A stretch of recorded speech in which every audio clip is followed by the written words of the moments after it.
d'abord le combat de ce père de famille retranché en haut d'une grue sur les anciens chantiers navals de Nantes. Il est installé depuis vendredi à 40 mètres de hauteur pour réclamer la garde de son fils. La police est déployée au sol, mais l'homme pour le moment refuse toute assistance. Laurent Giraudino et Bruno Grégoire sont nos correspondants.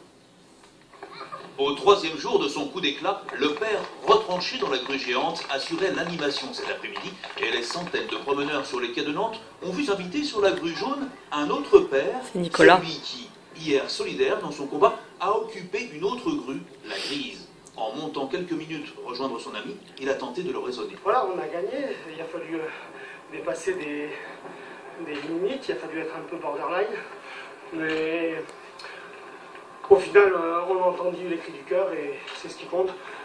Victoire pour l'un, puisque les associations de pères privés d'enfants seront reçues par la ministre de la Justice cette semaine, à la demande du Premier ministre. Serge Charnay, pourtant, veut rester sur sa grue. Je décide d'attendre la réunion des papas avec Madame Toubira.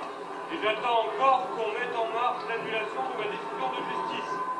Que cherche exactement Serge Charnay? Même ses proches s'interrogent maintenant, alors que les autorités lui ont proposé de réexaminer son dossier en déposant, s'il le veut, dès demain, une requête au palais de justice. Monsieur Charnay s'est lui-même médiatiquement et spectaculairement exposé, mais il n'est pas retenu dans ces deux.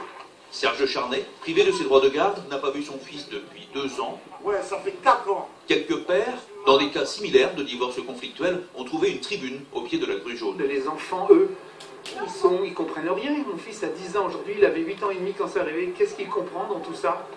Dans un communiqué ce soir, la mère de son enfant rappelle que Serge Charnay a été condamné pour avoir 2 fois enlevé son fils et des coups de force et menaces répétés depuis 3 ans.